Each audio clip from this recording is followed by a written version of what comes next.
ధరణి ఒక poison bottle తీసుకొని వచ్చి అక్కడ ఉన్న జ్యూసుల్లో అయితే కలుపుతూ ఉంటుంది. అది చూసిన వాళ్ళ అమ్మ అయితే "ఏంటే నువ్వేం చేస్తున్నావు?" అని చెప్పేసి అయితే అడుగుతూ ఉంటుంది. ఆ మాటలు వినగానే అక్కడ ఉన్న ధరణి అయితే "నువ్వేం మాట్లాడకు సైలెంట్‌గా ఉండు" అని చెప్పేసి అయితే ఆ జ్యూసుల్ని తీసుకొని వెళ్ళి వరలక్ష్మి, విష్ణు దగ్గరికి వెళ్తూ ఉంటుంది. ఇంతలో అక్కడ ఉన్న విష్ణుకైతే జ్యూస్‌ని ఇస్తూ ఉంటుంది. అక్కడ ఉన్న విష్ణు మాత్రం ఆ జ్యూస్ తీసుకోకుండా వేరే జ్యూస్ తీసుకుంటూ ఉంటాడు. అది చూడగానే అక్కడ ఉన్న ధరణి అయితే ఒక్కసారిగా షాక్ అయిపోతూ ఉంటుంది.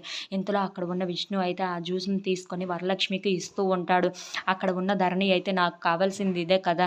ఆ వరలక్ష్మియే ఈ జ్యూస్ తాగాలనుకున్నాను. విష్ణు చేత ఇది ఇప్పిస్తున్నాను. ఇంకేం కావాలి నాకు అని చెప్పేసి అయితే అనుకుంటూ ఉంటుంది.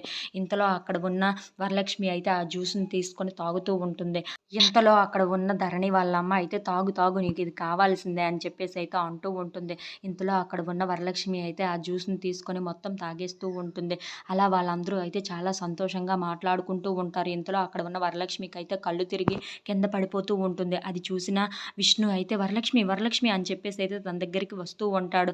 అక్కడ ఉన్న పిల్లలు, ఇంట్లో ఉన్న వాళ్ళందరూ అయితే చాలా కంగారు పడిపోతూ ఉంటారు. వరలక్ష్మికి ఏం జరిగింది అని చెప్పేసి అయితే అనుకుంటూ ఉంటారు. తనని ఎంత మెలకువగా లేపినా సరే లెగవకపోవటంతో అందరూ చాలా కంగారు పడిపోతూ ఉంటారు. If you like this video please like, share and subscribe friends.